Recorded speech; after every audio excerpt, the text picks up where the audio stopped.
Joined by political analyst John Gray. And John, the runoff election has been postponed due to the coronavirus, scheduled for March 31st, now July 14th. That's a long way off. What happens now? These candidates have spent a lot of money, spent a lot of time campaigning. What happens to these races and to the strategies here? Well, Pete, we've got our 6-foot distance here, and that's why they had to call it off, is because of what we've been handed down from the federal government. But what's going to happen is a complete reboot. I mean, you've gone from what is typically considered a real quick turnaround with 4 weeks, used to be 6 weeks. Think about this in terms of like playoffs in a football or some other type of competitive sport where you have a few weeks off, you know what's in front of you, so you design a strategy to implement over that time period and, in fact, to take advantage of that time period. Take Jerry Carl, for example, in the local race. They went out. They spent money the day after the election to start attacking Bill Hightower on those campaign ads that we saw.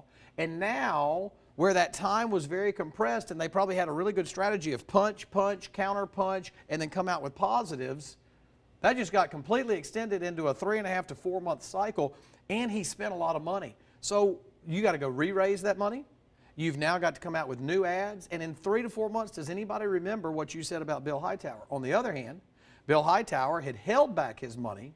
He had just this past week started running ads again in rebuttal. He has now stopped. I'm sure Mr. Carl has stopped as well. But he has an opportunity to completely reset the stage, completely set the talking points, know what the Carl strategy is going to be.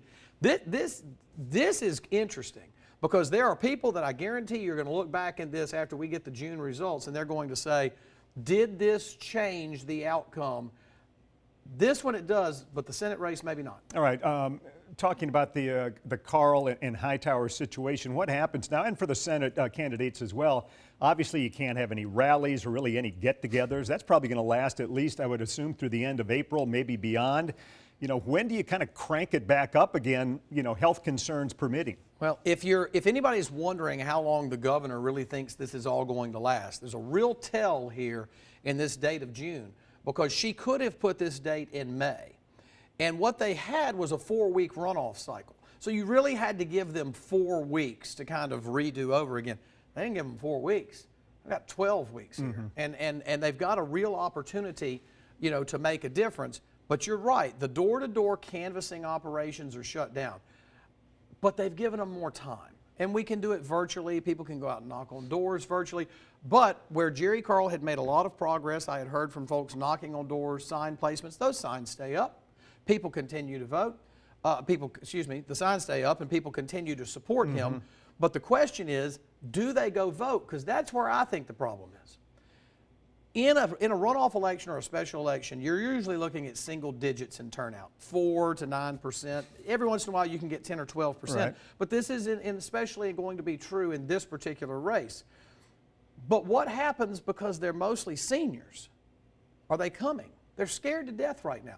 I think, are they going to be less scared in June? The virus isn't going away. Well, let me ask you this too, John. The middle of July, let's say everything's back to normal. People are going to be on vacation. They're not. That's the last thing probably on their mind is to go out and vote in the runoff election. Right, and that's my point. In June, when they start campaigning, are they going to feel comfortable about even going back door to door? Because so many of these targeted voters are seniors. But what about Election Day? On July 15th, I've got in-laws. I've got, you know, lots of folks that are neighbors of mine. I have a neighbor of mine who has a note on his front door that says, "We're not answering. You know, if you have something for us, leave it on the door." And I know that may seem a bit of an overreaction today, but will it seem an overreaction 3 weeks from now when millions of people are suffering from this virus? So do we look like a Florida? Do we look at an Illinois at what that model looks like? This is huge because it completely changes the turnout spectrum. These people get a complete reboot. This is fascinating. It really is. Absolutely fascinating. Let's talk about the Senate race. And you talked about, well, let's talk about maybe like a football game. All right, I'm going to say in this one that Jeff Sessions came out of that semifinal with a couple of injuries and then found out a big injury when President Trump comes in and endorses Tommy Tuberville. Does this give him more of a chance to recuperate? Is this a positive in horrible circumstances for the Sessions campaign? Well, I'll see your football analogy, and let's take it up a notch. Let's say that we were going to the fourth quarter and Jeff Sessions was down by a touchdown. And by some miraculous fluke, The quarterback dropped the ball. He got it and ran it in the end zone. Now we're tied. All of a sudden, the game has changed, and we've all seen that football game where you were up 2 touchdowns, and just because of some weird circumstances, the game ends up tied. They come back in overtime, and the other team wins.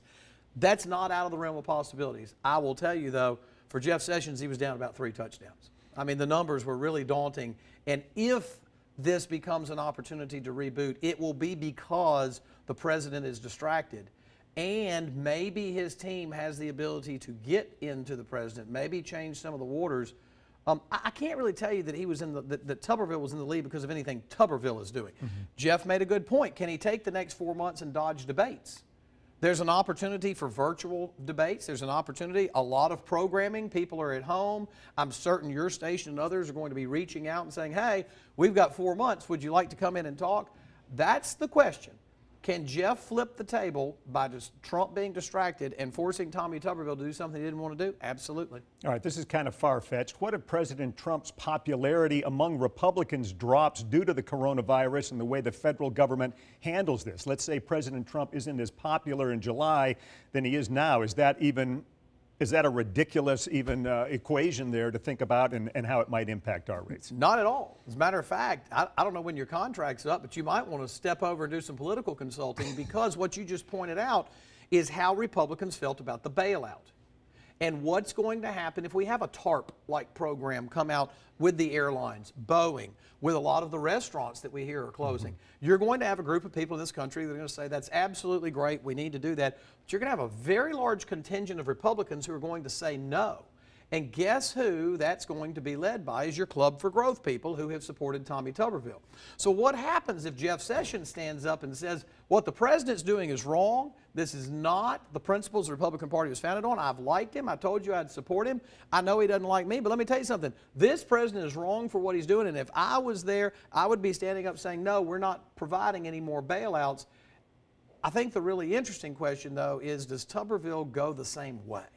I think Tommy Tuberville would probably go the same way, take the same position with him, but I don't know his position. We don't know his positions. There's been not a lot of opportunity to find that out. But you're absolutely right. Does he take something that the president does in this opportunity and use it to juxtapose himself to offset the voters' concerns about the president not liking him over a philosophical difference and not just because of the president's allegations that he was a horrible director of the Department of Justice? Well, it seems like Tuberville's strategy here in this 4-week window, he had a lead coming out of the primary just to kind of lay low, avoid any conflict, say the president's endorsed me, and do that for 4 weeks. Can he do that for 4 months just as easily?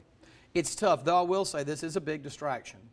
And people get reboot. You know, Pete, I've run a lot of special elections like over holidays. Christmas, for example. Horrible time to run an election. Nobody cares. You come out of Thanksgiving, well, usually they're like December 12th or 14th. People come out of Thanksgiving, it's hard to get people focused on stuff again. Same thing with these presidential elections. If people will notice, they were what we would call a fast boot. In other words, you didn't see a lot in December and you didn't see a lot in January, and then all of a sudden in February it was like, whoop, yard signs posted up, 4x8s posted up, ads on TV, radio, and you pop 3 weeks into the window. Why? Because nobody wants to campaign during Christmas. Nobody cares. It's very inappropriate. Same thing here. How are people going to take attack ads from either candidate while people are dying of the coronavirus? Restaurants are going out of businesses. You know, what are you going to do about families who are sick that can't work? The people that we hear from that are contractors or even employees who've been told, I can't afford to pay you, go home.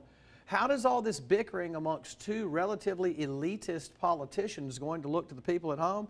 I think it's going to look bad. I'm telling you, somebody just took the election that was in a 5-gallon bucket and dumped it out. And that's what we're looking at right now. Okay, John, thanks very much. He's John Gray, Strategy Research in Mobile. Thanks very much. Thank you, Pete.